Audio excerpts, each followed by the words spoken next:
En aquesta sortida visitarem diverses comunitats que ja hem visitat anteriorment, però que sempre ens deixem alguna localitat per visitar i així sempre tens l'excusa per tornar.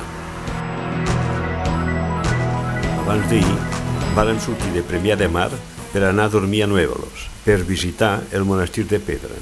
I aquesta nit ja hem dormit a Pamplona, on passarem 2 dies, i després marxarem cap a Bilbao.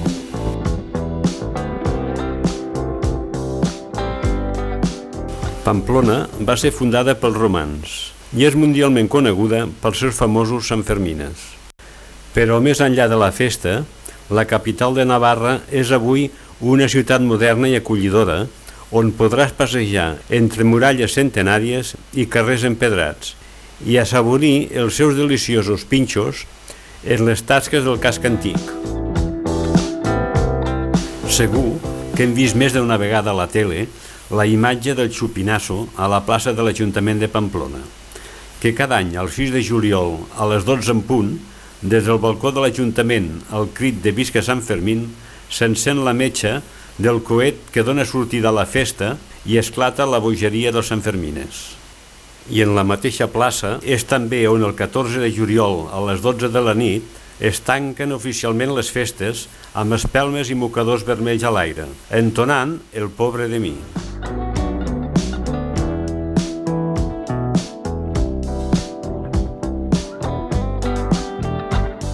Si visites la ciutat, és imprescindible arribar-se al mirador del baluard de Redín i veure les impressionants fortificacions que envoltaven la vila.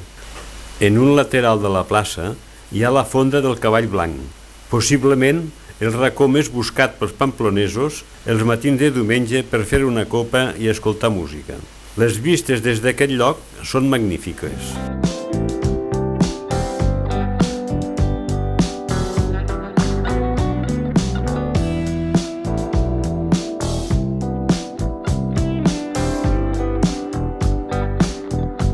Ara anirem a visitar la Catedral de Santa Maria la Real, que és la seu de l'arxidiòcesi de Pamplona i Tudela, i és un conjunt arquitectònic eclesiàstic únic, per tractar-se d'un complex catedralici més complet que es conserva a Espanya.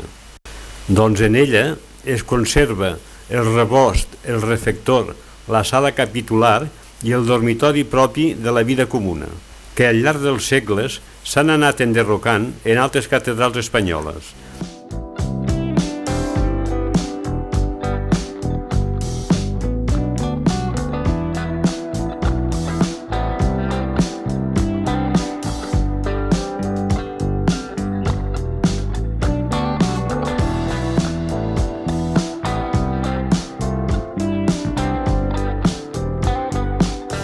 Aquesta tarda estem visitant els jardins de la Taconera, que són uns relax després de la caminada del matí. Probablement siguin els jardins més antics i amb més sabor romàntic de la ciutat. I podem passejar a l'ombra dels arbres al costat de les muralles i els seus fossats.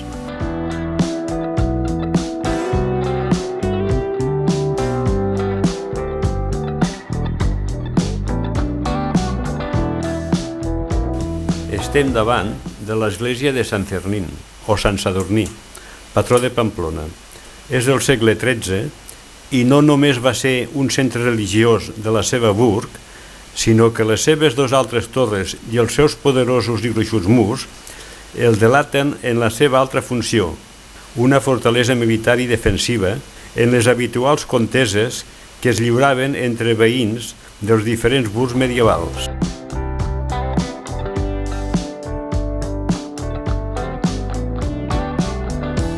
Aquí a l'església de Sant Nicolau donem per acabada la nostra estança a Pamplona i ja agafem el cotxe per anar cap a Bilbao. Ja estem a Bilbao i avui el primer que farem és visitar el Museu Guggenheim. Definit com el millor edifici de la segona meitat del segle XX, el museu ha transformat completament la ciutat, col·locant-la en el món i modificant radicalment la seva imatge. L'edifici està cobert per panells de titani que van ser dissenyats per capturar la llum. Per aquesta raó, l'edifici pren una aparença diferent a la nit quan les llums de la ciutat es reflecteixen en ell.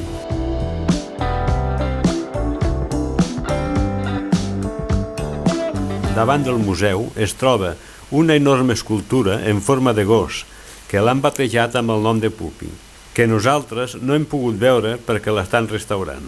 Els bilbaïns estan orgullosos d'explicar que l'edifici darrere del gos és simplement la caseta que li han construït al Pupi.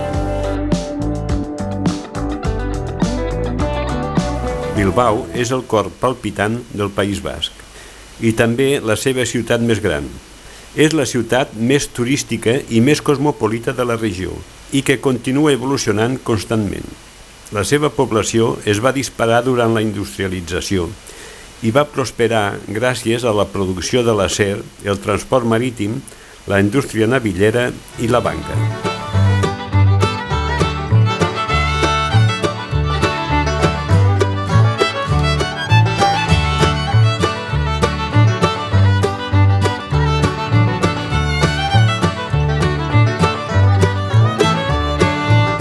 El mercat de Bilbao es troba situat al sud del nucli antic, al costat del riu, i amb els seus 10.000 metres quadrats és el mercat cobert més gran d'Europa.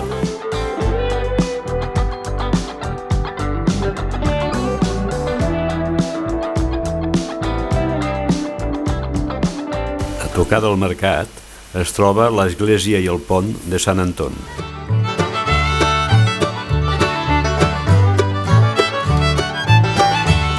Al voltant dels anys 70, la ciutat s'havia convertit en una gegantina xemeneia gris i amb l'arribada de la crisi econòmica, Bilbao es va tindre que reinventar i començar el seu viatge cap a un nou renaixement.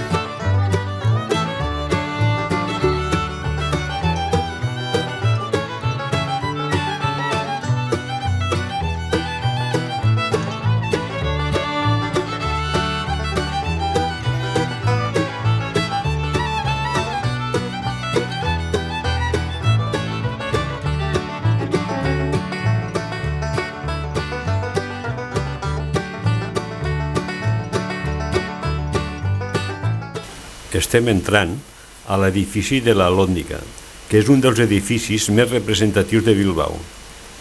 Els seus 43.000 metres quadrats van ser utilitzats com a magatzem de vi, de queviures i mercaderies, fins l'any 1970, que va ser construït un nou magatzem i l'Alhòndiga va quedar abandonada.